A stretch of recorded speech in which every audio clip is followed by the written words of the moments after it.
Je m'appelle Elisa Yevchitz, je suis candidate pour être députée à l'Assemblée nationale. Alors, je suis candidate pour représenter les habitants de Montmartre, de la Porte Montmartre, Porte de Clignancourt, des quartiers du 18e arrondissement autour de la place Clichy et aussi un bout du 9e arrondissement. Je suis une fille du quartier, je suis née dans le 18e, j'y ai élevé mes enfants, mes 3 enfants. Je suis économiste de la santé et j'ai travaillé pendant 10 ans dans le conseil, dans des grandes entreprises, dans des associations. Et enfin, j'ai rejoint Anne Hidalgo pour être sa conseillère économique. J'étais en charge de l'emploi, du commerce et puis de l'économie sociale et solidaire. Et j'ai décidé de fonder l'association Les Canaux. C'est une association qui soutient une économie qui met les humains et la protection du vivant sur Terre en avant. Nous, on aide concrètement sur chacune des lignes de production et dans chacun des métiers à intégrer ces dimensions-là.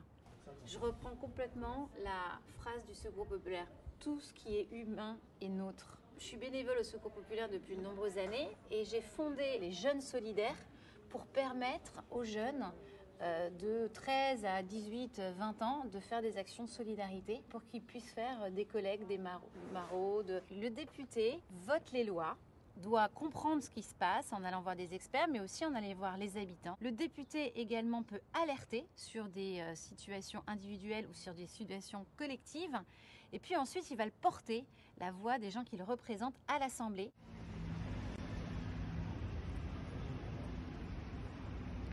Alors, Jean-Philippe, qui est mon suppléant. Et le suppléant, c'est la personne qui me remplace si je ne peux plus exercer mon mandat. Et bien parce qu'on se complète très bien. Je pense qu'on a la même façon d'envisager la politique, donc ça fait plein de bonnes raisons. Ce qui nous lie, c'est que Jean-Philippe, comme moi, est très proche des gens. Il aime aller à la rencontre, il aime trouver des solutions. Et finalement, un député, c'est aussi trouver des solutions. Alors sur d'autres niveaux de sujets, sur des enjeux plus nationaux. En fait, ce que je pense, c'est que la France a besoin de députés de gauche, déterminés, qui iront jusqu'au bout et qui pensent que la générosité, c'est pas une idée passée, mais qu'au contraire, c'est ce qui doit permettre de transformer la France.